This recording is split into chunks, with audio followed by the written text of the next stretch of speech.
Ever been on a social bike ride and thought, ooh, I'd like to lead a ride? If you have, but you're unsure how to go about it, this is the video for you. A social bike ride can be an adventure exploring a route or a fandom meetup on wheels. It can be informative, silly, or a volunteering endeavor for a worthy cause.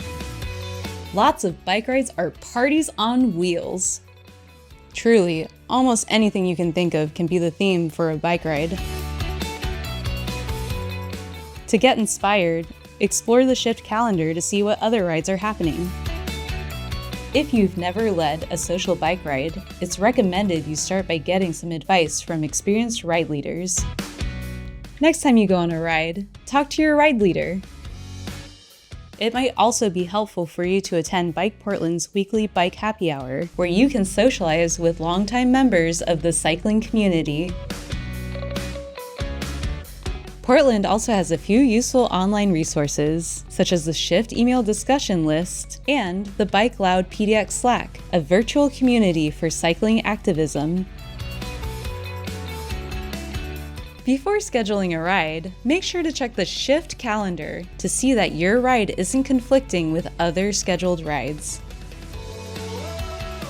It might also be wise to make sure there isn't a huge social bike ride or cycling event happening on the same day as your ride.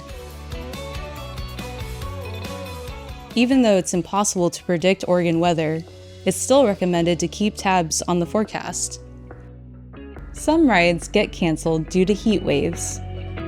A ride might also get canceled if it's snowy or icy, or if the air quality is poor. Once you've chosen a date and time for your ride, go to the Shift calendar website and add your ride. Make sure to set half an hour for people to meet at the starting location, do a bit of socializing, and allow you time to provide important information about the ride.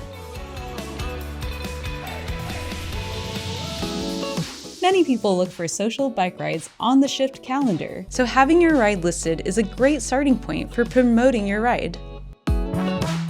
You can also consider placing flyers at select bike stores or posting on social media to get the word out. These days, creating a great-looking flyer for your ride is pretty easy using online resources such as Canva and Adobe Express. A ride can start anywhere, but there are some popular starting locations. Many rides start at our wonderful Central City parks.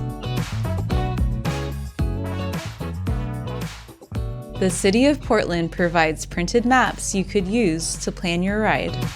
These days, most folks prefer using online map services such as the free Google Maps or Ride with GPS, a subscription service. These services can help you create a link to an online version of your ride's planned route. You can use the link to help out with navigation, or share it online to give people a sense of your route. You may also print or write down a turn list.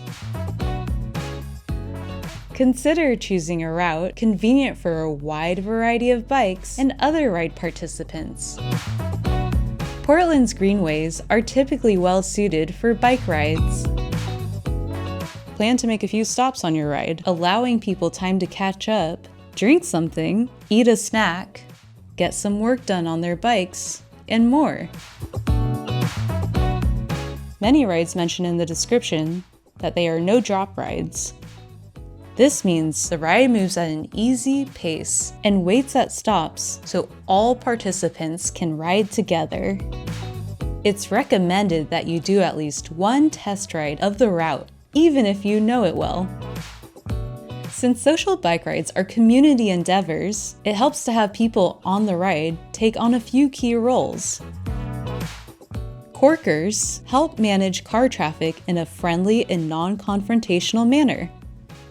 They block cross traffic at intersections, allowing group rides to pass safely through. They also allow large rides to go through red lights as a group. A sweeper rides at the back of the ride, making sure no one is left behind. The sweeper could carry a copy of the ride route and a way to connect with the ride leader. The sweeper might also carry a patch kit, bike pump, and some basic tools to help anyone on the ride experiencing flats or mechanical issues. Some rides could use a dedicated person riding in the middle of the group, playing music matching the vibe of the ride. You can find volunteers for these roles in advance by asking for help in the previously mentioned local online communities. On most casual group rides, it's recommended to keep the ride going at around 5 miles per hour going uphill, around 7 miles per hour on flat terrain, and at about 10 to 12 miles per hour going downhill. At large intersections, make sure everybody is in a single group and you haven't lost anyone. Learn hand signaling to be able to let people know where the ride is heading or when to stop. Also, it's recommended you familiarize yourself with common road announcements. For example, say, "Car up" when a car is coming toward a group ride occupying the width of the street. No ride is perfect. There will always be something to learn about making a ride safer and more enjoyable for those involved. In the Portland area, people love group social bike rides so much, they lead hundreds of bike rides throughout the year. We hope you have fun leading a ride, leaning on the support of the incredible cycling community.